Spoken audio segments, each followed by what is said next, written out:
Você já arrancou um mato do quintal sem saber que estava jogando fora uma das plantas mais nutritivas que existe? Isso acontece todo dia, no interior inteiro do Brasil, e a maioria das pessoas nunca fica sabendo. Hoje você vai aprender a identificar 3 matos comuns que nascem sozinhos aí perto de casa, que você provavelmente já viu na vida, e que são mais ricos em vitaminas do que a alface que você compra na feira. Antes do fim desse vídeo, eu vou te mostrar um detalhe sobre um desses matos que quase todo mundo ignora e que faz toda a diferença na hora de preparar. Esse vídeo é para quem tem quintal, para quem tem horta, para quem mora na roça ou veio da roça e ainda lembra como é o cheiro de terra molhada de manhã cedo. Se você está esperando uma receita chique de restaurante, esse não é seu lugar.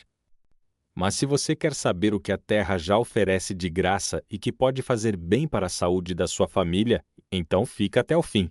E já vou te dar uma coisa útil agora mesmo. Se você arrancar dente de leão hoje do seu quintal, não joga fora.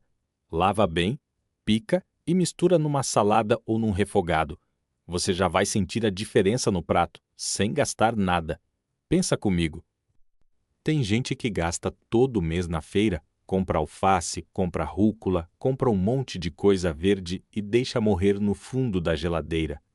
Enquanto isso, do lado de fora da casa, nascendo sozinho, sem pedir licença, tem planta com o dobro de nutriente.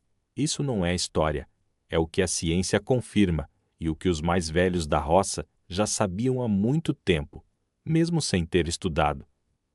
O primeiro mato que eu quero te apresentar é o dente de leão. Você conhece, todo mundo conhece. Aquela plantinha de folha serrilhada que nasce na beira do muro, na calçada, no canteiro, quando ela floresce, faz aquela bolinha branca que o vento leva. Criança adora soprar. Adulto arranca, achando que é praga. Mas presta atenção nessa parte. O dente de leão é uma das plantas silvestres mais estudadas do mundo. As folhas dele têm vitamina A, vitamina C, vitamina K e ainda ferro e cálcio. Para uma plantinha que nasce sem ser plantada, isso é muito, mais do que muito. A folha nova, ainda pequena, é mais macia e menos amarga. É essa que vai bem na salada crua. A folha mais velha, maior, fica um pouco mais forte no gosto, mas vai bem refogada com alho e azeite, igual couve. A raiz também tem uso, mas isso fica para outro momento. Agora você pode estar pensando, mas qualquer mato que eu arranco do quintal serve. Não, e é aqui que eu preciso ser claro. Nem todo mato é comestível. Tem planta que parece inofensiva e faz mal. Então a regra é simples, só come o que você identificou com certeza. Se tiver dúvida, não come. E eu vou te ensinar exatamente como identificar cada um dos 3 que eu vou falar aqui, com sinais que qualquer pessoa consegue ver sem precisar de livro nem de aplicativo. O dente de leão, você já sabe como é. Mas vou reforçar os sinais para não ter erro. A folha é comprida, verde escura, com recortes nas bordas que parecem dentes, daí o nome. Quando você quebra o cabinho, sai um líquido branco, leitoso. Esse é o sinal mais seguro. Planta parecida que não tem esse leitinho, desconfia. O cheiro é levemente amargo, herbáceo. Nasce rasteiro, perto do chão, geralmente em lugares onde a terra foi mexida ou onde tem alguma umidade. Tem um detalhe sobre o dente de leão que eu vou te contar daqui a pouco, sobre o jeito certo de preparar para tirar o amargo sem perder o que presta. Guarda essa curiosidade porque ela muda o resultado no prato. O segundo mato é a beldroega. Esse aqui é ainda mais comum do que o dente de leão e ainda mais ignorado. A beldroega nasce em hortas, em vasos, entre as pedras do caminho. Muita gente arranca ela toda semana achando que está atrapalhando as outras plantas. E, de certa forma, se deixar crescer demais, atrapalha mesmo. Mas isso não significa que ela é inimiga. Significa que ela é forte. Planta forte assim quase sempre tem algo a oferecer. A folha da beldroega é pequena, carnuda, lustrosa. O talo é avermelhado ou verde e também carnudo. Parece suculenta, aquelas plantinhas de vaso que as pessoas têm em casa. Quando você pressiona a folha entre os dedos, ela é firme e um pouco aquosa. Nasce deitada no chão, se espalhando para todos os lados. Agora vem uma informação que surpreende muita gente. A beldroega tem ômega 3. Isso é aquele nutriente que todo mundo fala que precisa, que está no peixe, que a indústria coloca em cápsulas para vender caro. E aqui está ele, nascendo de graça no canteiro da horta. Em geral, plantas de folha carnuda que crescem em solos pobres costumam desenvolver esse tipo de gordura boa como parte da sua composição. A beldroega é um exemplo claro disso. No prato, ela vai bem crua, na salada, misturada com tomate, cebola, um fio de limão. Ou refogada rapidinho, só para murchar um pouco, com alho. Cuidado para não cozinhar demais. Ela perde o nutriente rápido no calor forte. 2 minutinhos na frigideira é suficiente. Lembro de uma história que ouvi de uma senhora lá do interior de Minas. Ela dizia que a mãe dela sempre colocava a beldroega no feijão, só nos últimos minutos do cozimento. Falava que era para dar sustância. Naquele tempo, ninguém sabia o nome científico de nada, mas a sabedoria prática estava certa.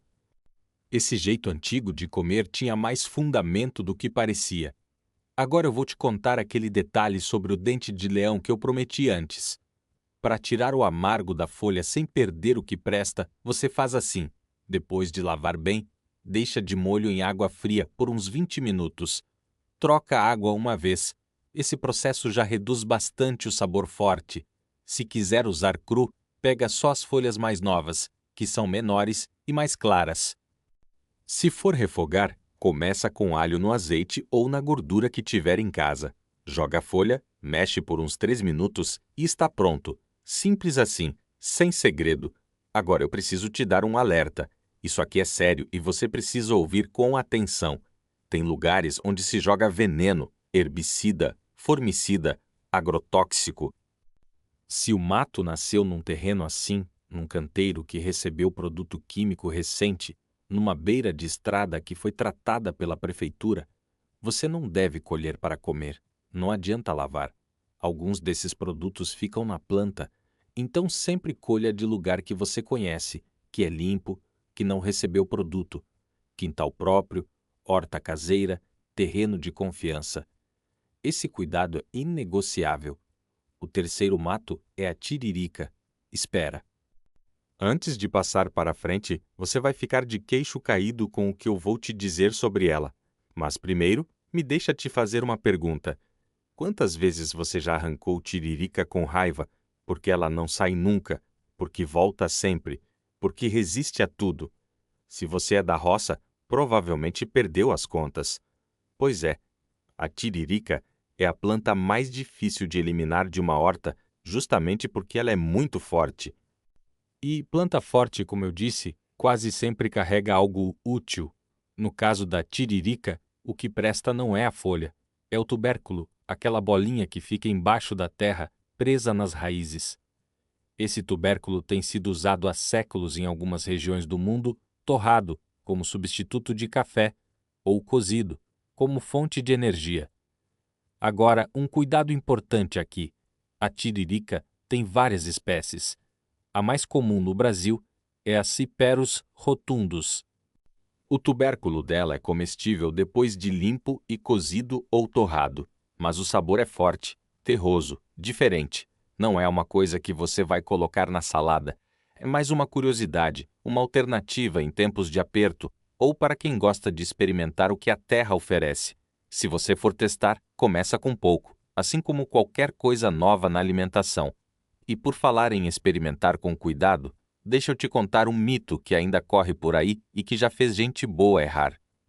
Muita gente acha que planta amarga é planta ruim, venenosa, que faz mal. Isso não é verdade. O amargo na maioria das plantas comestíveis vem de compostos que são justamente benéficos para o fígado, para a digestão, para a limpeza do organismo. O café é amargo, a rúcula é amargo, o almeirão que o pessoal planta na horta é amargo, o dente de leão é amargo. Isso não significa veneno. Significa que a planta tem substâncias ativas. O que importa é saber identificar a planta certa. Amargo não é critério de perigo. Critério de perigo é não saber o que está colhendo. Agora vem uma parte que eu quero que você grave bem. Se você só guardar uma coisa desse vídeo, guarda essa. Antes de colher qualquer planta do quintal para comer, você precisa ter certeza de 3 coisas. Primeiro, você identificou a planta com segurança, pelos sinais que eu descrevi ou por comparação com foto confiável. Segundo, o lugar onde ela nasceu é limpo, sem produto químico. Terceiro, você lavou bem antes de usar, em água corrente, folha por folha se preciso. Esses 3 passos parecem simples porque são simples, mas é exatamente por não seguir eles que as pessoas às vezes têm problema com plantas. Não é a planta que erra, é o descuido humano. Deixa eu voltar à beldroega por um momento, porque tem um ponto sobre ela que eu ainda não falei e que tem valor prático direto. A beldroega aguenta bem o calor. Ela nasce até no verão mais seco. Então, nos meses em que a horta sofre, em que a alface murcha e o coentro seca, a beldroega continua ali firme. Isso tem um valor enorme para quem depende do que planta para comer. Em períodos de seca, quando o verde escasseia, ela pode ser uma fonte importante de vitamina na mesa. Existe uma observação prática que quem trabalha com horta orgânica repete bastante. Deixar a beldroega crescer em partes da horta pode até ajudar a manter a umidade do solo, porque ela cobre o chão e reduz a evaporação. Então, em vez de arrancar tudo com ódio, o jeito inteligente é colher o que vai usar e deixar o resto trabalhando pela terra. Agora, voltando ao fio do que a gente estava construindo aqui. 3 matos: dente de leão, beldroega, tiririca. Cada um com seu jeito, cada um com seu uso, cada um com seu valor. Mas tem uma coisa que os 3 têm em comum, e eu vou te dizer agora por que isso é importante para entender por que eles são tão resistentes. Os 3 crescem em solos pobres, em lugares onde a maioria das plantas cultivadas não sobreviveria. Isso não é por acaso.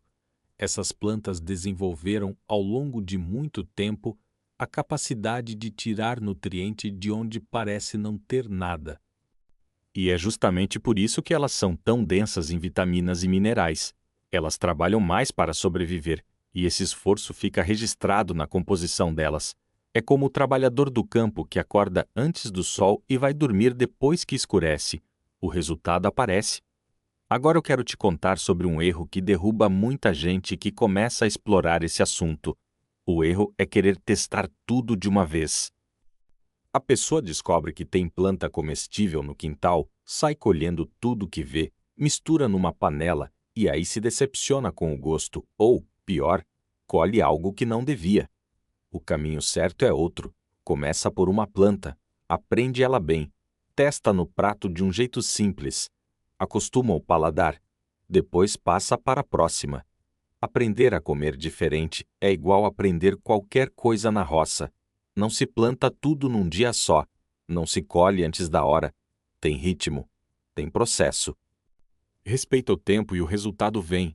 Daqui a pouco eu vou fechar com uma reflexão sobre algo que vai além da comida, algo que conecta tudo isso com a vida que a maioria das pessoas que assiste a esse canal conhece bem. Mas antes, deixa eu te dar mais um ponto prático sobre o dente de leão que tem valor real no dia a dia. A raiz do dente de leão, quando limpa, seca e torrada, vira um pó que pode ser usado como substituto do café, com sabor amargo parecido, mas sem cafeína. Isso é útil para quem não pode tomar café por conta do coração, da pressão, do estômago. Não é a mesma coisa. Mas é uma alternativa que sai de graça do quintal. Você lava bem a raiz, corta em pedacinhos, coloca para secar ao sol por alguns dias ou no forno baixo e depois torra numa frigideira até escurecer. Moe ou amassa até virar pó grosso.